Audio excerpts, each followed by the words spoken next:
విచారణకు రండి. మాజీ మంత్రి కేటీఆర్కు ఏసీబీ నోటీసులు. ఫార్ములా ఈ కార్ రేసు కేసులో కీలక పరిణామం. ఈ నెల 28న విచారణకు హాజరు కావాలని ఆదేశం. నెలాఖరులో యూకే అమెరికా పర్యటన షెడ్యూల్ ఖరారైంది. కేటీఆర్ తిరిగి వచ్చిన తర్వాత హాజరవుతానని లిఖితపూర్వక సమాచారం. ఇప్పటికే ఏసీబీ కేటీఆర్కు నోటీసులు పంపడం ఇది రెండోసారి. ఫార్ములా ఈ కార్ రేసు మాజీ మంత్రి కేటీఆర్కు మరోసారి అనూహ్య పరిణామం ఎదురైంది. ఈ కేసులో దర్యాప్తు పెంచిన ఏసీబీ తాజాగా ఆయనకు మరోసారి నోటీసులు జారీ చేసింది. ఈ నెల 28న విచారణకు హాజరు కావాలని ఏసీబీ అధికారులు సోమవారం నోటీసులు పంపారు. ఇప్పటికే ఏసీబీ కేటీఆర్కు నోటీసులు పంపడం ఇది రెండోసారి. అయితే ఫార్ములా ఈ కార్ రేసు వ్యవహారంపై ఏసీబీ కేసు నమోదు చేసింది. ఇందులో మాజీ మంత్రి కేటీఆర్తో పాటు ఐఏఎస్ అధికారి అరవింద్ కుమార్ పేర్లను నమోదు చేసింది. A1గా కేటీఆర్, A2గా ఐఏఎస్ అధికారి అరవింద్ కుమార్, A3గా HMDA chief engineer BLN Reddy ఉన్నారు. అది నిరోధక చట్టంలోని సెక్షన్ 13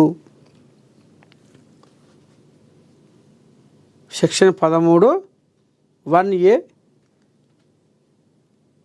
13(2)తో పాటు IPC 409(120)B సెక్షన్ల కింద నమోదు చేశారు.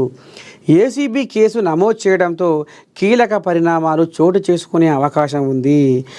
ఎలాంటి అనుమతులు లేకుండా HMDA నిధుల నుంచి 55 కోట్లను విదేశీ సంస్థకు అప్పనంగా ఒప్పజెప్పిందనేది మరి ఈయన మీద మరి ఆరోపణలు అయితే మోతమోగుతూనే ఉన్నాయి.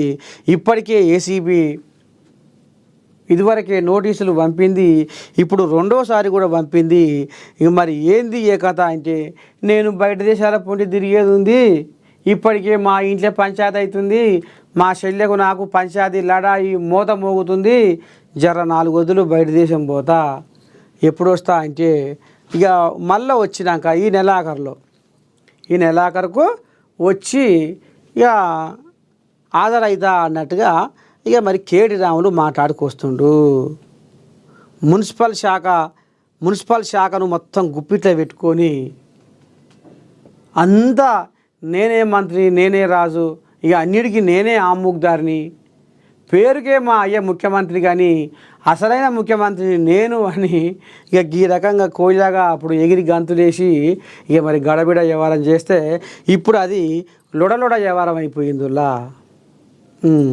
55 కోట్లను విదేశీ కరెన్సీ రూపంలో ఇక మరి అక్కడ దాట నంపితే ఇక ఇప్పుడు అది చిన్నగా కొలిక్కి వస్తుంది. ఇక ఇప్పుడే ఇంట్లో పంచాది ఏమంటారు చూడు, పిచ్చకుంటోని మంద మీద పిడుగుపడ్డట్టు ఇక ఇప్పుడు దెబ్బ మీద దెబ్బ అన్నట్టు మనకు ఏమైనా దెబ్బ తగిలితే ఈ తట్రాయి మళ్ళా ఆనే తాకుతుంది. ఏదన్నా గిత్త పుండో ఏలుకు గాయమో బోయమో కాలుకి ఏమైనా అయితే మళ్ళీ ఏదైనా ఎగొచ్చి కానీ ఏదన్నా కానీ చక్కగా మళ్ళీ ఆయనే కూర్చుకుంటుంది. ఇక ఇప్పుడు ఇంట్లో పంచాయతీతోని ఎట్ట చేయాలరా దేవుడా, మా చెల్లె నన్ను నడవంతరంగా ఏదో చేసే, నా తోడ పుట్టిన తోడు, నా ఎంగిలి పాలు తాగిన చెల్లె అని నేను భవిష్యత్తు ఇది చేస్తే ఆఖరికి వస్తరకల్లా నాకే రామబాణం వై చుట్టుకుంటుంది. ఏం చేదురా దేవుడా, శంకరా, భగవంతా అని ఇప్పుడు కేటీ రాములు నెత్తి నోరు 2 కొట్టుకుంటుంటే ఇక మళ్ళీ ఇప్పుడు ఫార్ములా ఈ కార్ రేసు వ్యవహారం తెర మీదకి వచ్చింది. ఇక ఇప్పుడు ఇదెట్ట చేయాలి, అదెట్ట చేయాలి, ఏం దెబ్బ ఈ దెబ్బ మీద దెబ్బ అన్నట్టు ఈ దెబ్బతోని నేను ఎట్లా బతుకుదు, ఏం చేయదు, ఏం కథ అని ఇప్పుడు ఈ కోజాగా కుర్తిల పడ్డ ఎలుకోలే తల్లాడుతుండులా కేటీ రాములు.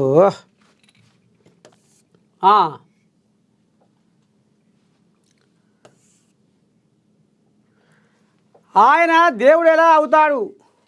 దయ్యాలకు నాయకత్వం వహించిన కేసీఆర్ దయ్యాలను రాష్ట్ర పులిమేరల నుంచి తరిమి కొట్టాలి. 100 మంది కేసీఆర్లు అడ్డం వచ్చినా తెలంగాణ ప్రగతి ఆగదు. మా ప్రతి పథకం దేశానికి రోల్ మోడల్. 10 ఏళ్ల పాలనలో కేసీఆర్ ఉద్యోగులకు 10,000 కోట్ల బకాయిలు పెట్టారు, మేము అందులో 8,000 కోట్లు క్లియర్ చేశాం. అచ్చంపేట సభలో డిప్యూటీ సీఎం బట్టి. ఇక నిన్న మన అనేగా బిడ్డే కవితమ్మ, మా అయ్యే దేవుడే కానీ ఆయన చుట్టూ దయ్యాలున్నాయి. అయితే ఇక ఇంతవరకు దాకా కేసీఆర్ దయ్యాలకే నాయకత్వం వహించిండు అన్నట్టుగా ఇక మరి పెద్ద మనిషి చిన్న ముఖ్యమంత్రి ఈ రకంగా ఆమ్మాయం వెళ్ళబోసుకుంటుండులా.